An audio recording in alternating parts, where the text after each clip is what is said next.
নমস্কার শ্রোতা বন্ধুরা, আপনাদের গল্প হলেও সত্যি চ্যানেলে স্বাগতম। বন্ধুরা, আপনারা যারা এখনও আমাদের চ্যানেলটিকে সাবস্ক্রাইব করেননি তারা অবশ্যই চ্যানেলটিকে সাবস্ক্রাইব করে নিন এইরকমই আরও সত্যি ঘটনা অবলম্বনে ভূতের গল্প শোনার জন্যে। তবে চলুন আর বেশি দেরি না করে শুরু করা যাক আজকের গল্প, গভীর রাতের ফেরিঘাট।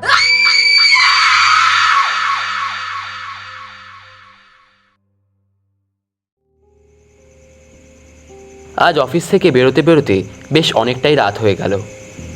এত রাতে ফেরি পাবো তো? মাঝে মাঝে বসের ওপর এত রাগ ধরে না।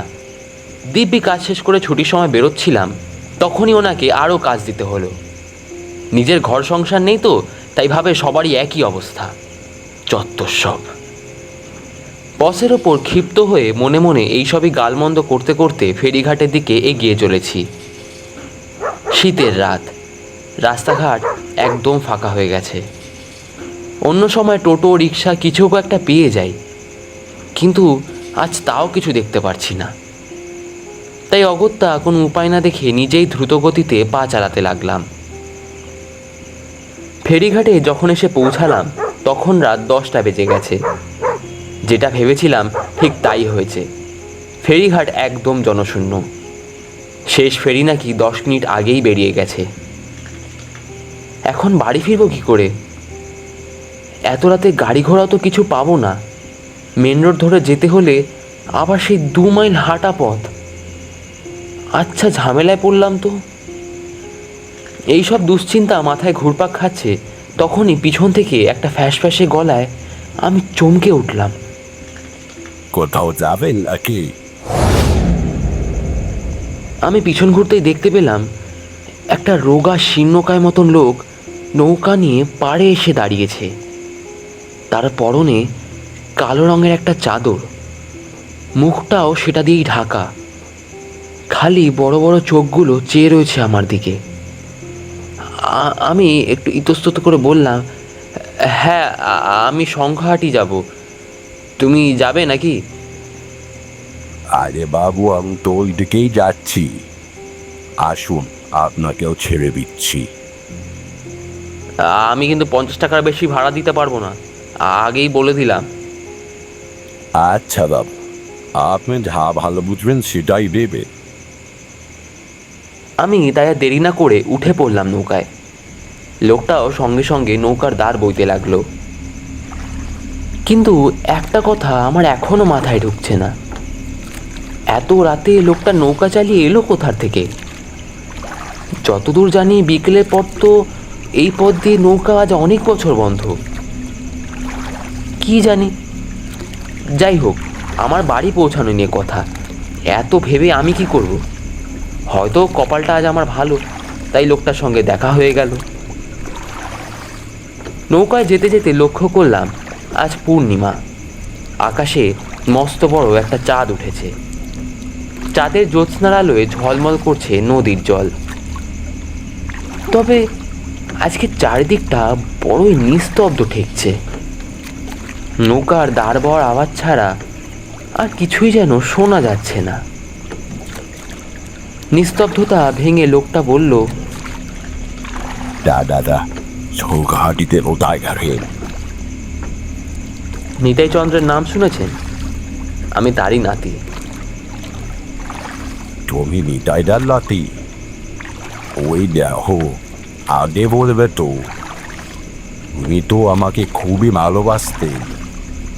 খুব ভালো মানুষ ছিলেন উনি। ও, আপনি দাদুকে চেনেন? চিনি বই কি, এনার মতন মানুষ গ্রামে বিপো আছে? ওরা মতন মানুষ হয় না বাবু। এইসব কথাবার্তা বলতে বলতেই আমরা আমাদের গন্তব্যের দিকে এগিয়ে চলেছি।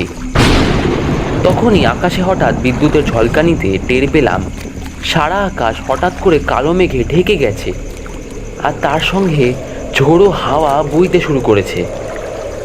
নদীর জল সেই হাওয়ায় যেন উথাল পাতাল করতে শুরু করলো। এ কি, হঠাৎ করে এ কি দুর্যোগ শুরু হলো? বাবু, এ তো আমার ঝড় উঠেছি। এই ঝড় নৌকা নিয়ে আর এগোনো যাবে না, না হলে তো নৌকা উল্টে যাবে। কিন্তু কিন্তু এখন আমরা যাব কোথায়? বাবু, এক কাজ করা যায়, আমার বাড়ি তো সামনে। ঝড় থামাবি, তুমি বরং ওয়ানি থাকো, তারপর আমি তোমাকে পৌঁছে দেবো। আমি আর কোনো উপায় না দেখে শেষমেশ লোকটার প্রস্তাবেই রাজি হয়ে গেলাম। এরপর লোকটা কোনো রকমে নৌকাটাকে একটা পাড়ে নিয়ে আসলো। ঝড় তখনও প্রবল বেগে হয়ে চলেছে। আমি নৌকা থেকে নেমে লোকটাকে অনুসরণ করে এগিয়ে চললাম।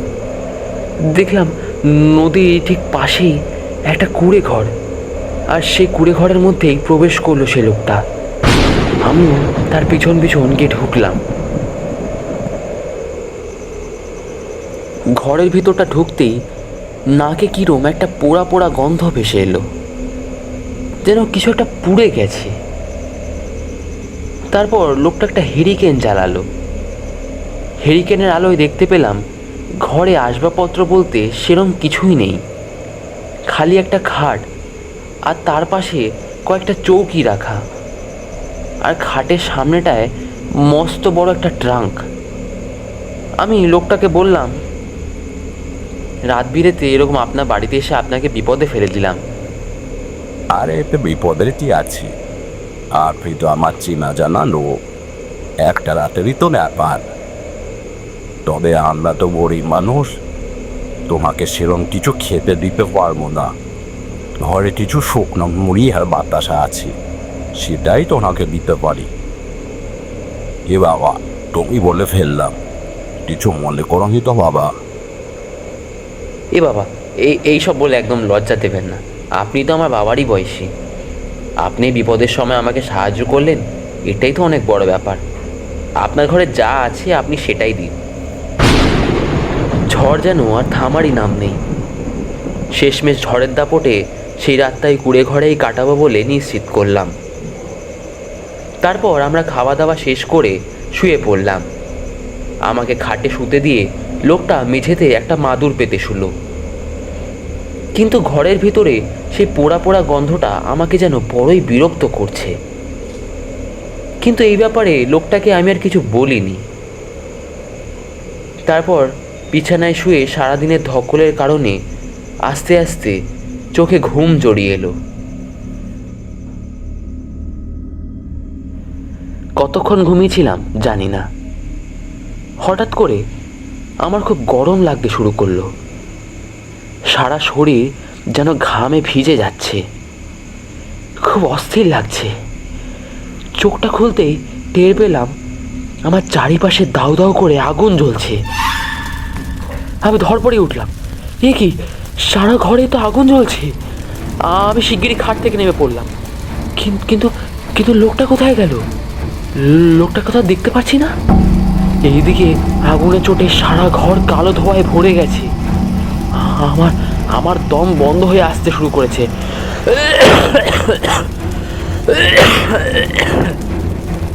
কিন্তু কিন্তু দরজা তো বন্ধ। শরীরের সব শক্তি প্রয়োগ করে আমি দরজা আর খুলতেই পারলাম না। এতক্ষণে সারা ঘরে আগুন লেগে গেছে। ঘরের কিছু কিছু অংশ ভেঙে ভেঙে পড়ছে। আমার দম বন্ধ হয়ে আসছে। চোখের সামনে সব কিরম অন্ধকার ঠেকছে। এইবারে বোধহয় আমি জ্ঞান হারিয়ে ফেলবো। বাইরে বেরোনোর অনেক চেষ্টা করা সত্ত্বেও আমি কোনো মতে দরজার খুলতে পারলাম না। আর ওই ঘরে আমি জ্ঞান হারালাম।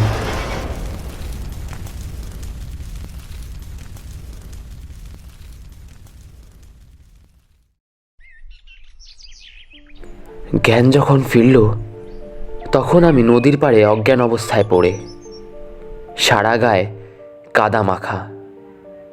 কয়েকটা জেলে আর মাঝি আমাকে তুলে নিয়ে গিয়ে একটা গাছের তলায় বসায়। আমি বেঁচে আছি না মরে গেছি তখনও ঠিক ঠাউর করতে পারছি না। তবে একটু ধাতস্থ হয়ে তাদের সব কথা আমি খুলে বলি। আর তখনই তাদের থেকে আমি জানতে পারি ওইখানে আগে অনেকগুলো ঝুপড়ি ছিল, তবে এখন সব কিছুই নেই, সব একদম ফাঁকা। কোনো এক প্রমোটার নাকি নিজের লোভের বশে সে জমি হাতানোর পরিকল্পনা করে, কিন্তু সেখানকার স্থানীয় লোকেরা বাধা দেওয়ায় এক রাতে সে প্রমোটার সব ঝুপড়িতেই আগুন জ্বালিয়ে দেয়, আর সবাই জ্যান্ত সে আগুনে পুড়ে মারা যায়। তাই নদীর এই পাড়ে সন্ধ্যের পর কেউই নাকি আর আসতে চায় না।